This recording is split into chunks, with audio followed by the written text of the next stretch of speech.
Hello, my name is Matt Marrapodi, and I've created a web mapping portal with geospatial decision support tools that will serve to benefit your Harford County Emergency Management Agency, and specifically help members involved in planning, operations, logistics, command, and public information. And I'll show you each of these applications now. So we're going to start with the map book. Now the problem is that firefighters, EMS, law enforcement, they might need navigational aids that outline critical information locations. So I've created this map book for Harford County, and you're currently looking at the overview, but it can be broken down into smaller sections or map series that utilize the United States National Grid. And this is good for consistency when sharing coordinates. These maps can be printed as hard copy maps and shared across the organization to achieve situational awareness across various levels of emergency management and government.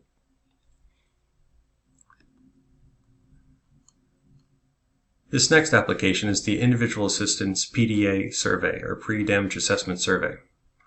And this can be used by damage assessment teams. So at present, the problem is that they're using paper-based damage assessment forms, which can be cumbersome and inconsistent with other agency forms when information is consolidated. And this is also time-consuming because it requires manual database entry.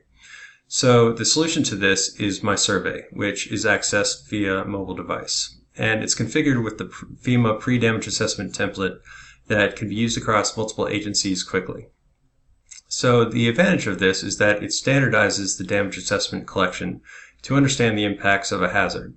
Information that can be filled in is such as the type of hazard, the ownership, and immediate needs. And then at the bottom, users can also geotag the location of the incident and then also add photos of any data that they see. So the next application is useful because after all these damage assessments were submitted, we can summarize the reports. So the solution here is going to allow you to see the number of damage assessments that are completed, the level of damage that was collected here, and then the most recent incident surveys. So this application is for the County Emergency Management Agency recovery team.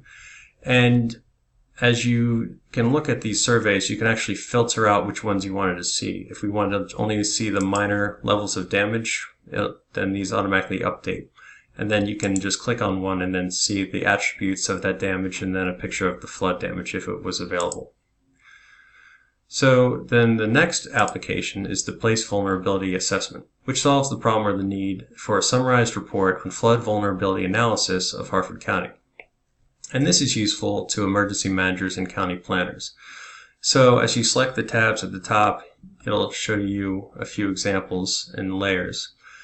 So the flood hazard layer shows the current flood hazard zones and then the estimated number of housing units and number of people in those hazard zones. You also have the Social Vulnerability tab, which shows the census tracts that are most vulnerable, relatively speaking, before, during, and after an incident. And this is based on several socioeconomic status. And there's more information within the tabs on those. And then you also have the Place Vulnerability, which is a geographic intersection of the flood hazard and the social vulnerability tabs of what was shown. And then if you want to click on some of these examples, it'll zoom in and show you the areas where those intersections took place and some more information and the social vulnerability score. Other tabs include the Special Needs tab, the Community Lifelines. So for example, if I wanted to look at fire stations or cell towers or major dams, it will show these different layers. Then other hazards besides flooding are available. We have wildfire, landslide, and earthquake, and you can just click on those to see where those hazards occur. So for the next application, we have the Flood Situational Awareness app. And this is for emergency management staff and decision makers who need to prioritize the allocation of resources. And so what you can do, you can click on this button and then click here on the map if this is the place where you're interested in with a buffer. I put in 4 miles here. And then it'll actually update with information and layers to show you where the fire stations, schools, as you click on them, are occurring. And then they will show up. And then you can even download reports of this information that is all within this area here. And the next application here is for public and emergency management staff. So the problem might be, how do we educate the public and emergency management staff on the importance of disaster preparedness? Well, this app uses a disaster example from the past using narrative text on the left with corresponding maps and resources on the right.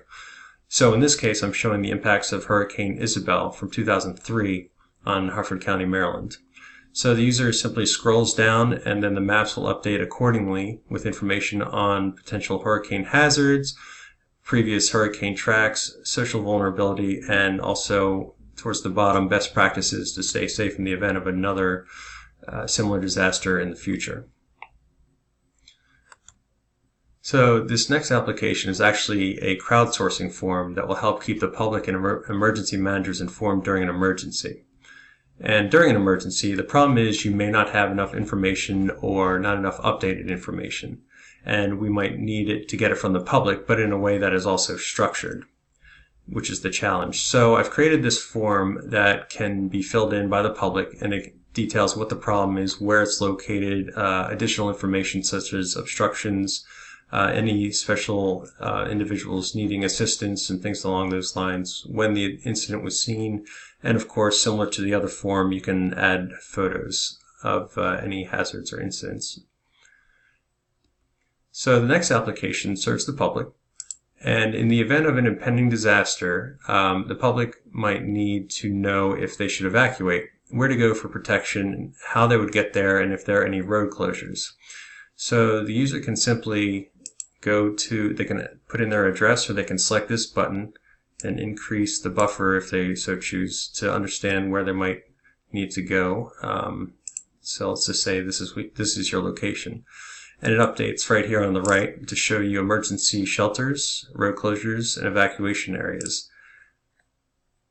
And so this is telling you right here, this emergency shelter is open, and it gives you the address and so forth, and you can zoom to that. And the benefit of this also is that it can be shared, or you can even just go over to this tab and then embed this into your emergency management website. So then the next application, this is the last one, the Operations Response application, which serves the emergency management planning and operations staff by helping to plan tactical operations and understand the current status of emergency facilities and response teams. So the status of facilities like shelters are maintained in spreadsheets. That's a problem right now. And then also using printed maps, and there might be new wall maps being printed for each operational period. So my solution is this Operations Response app, which can communicate the status of response teams, emergency facilities, evacuation zones, or shelters, and even get directions to points of interest. And you can also coordinate planning and operations across multiple locations with everyone having the most recent data available on a live map. And you can even download a list of impacted assets and create reports. So to show you an example here, I'm going to say that this is my location, and I'm going to add in a 3-mile buffer. And so what this is going to tell me, I go over here to shelters, and it shows me right here, this is the closest shelter available, the Mount Zion United Methodist Church. And so you can download the report right here and get that attribute information. So this concludes my gallery of applications, and so I hope you find it useful. Thank you very much for your time.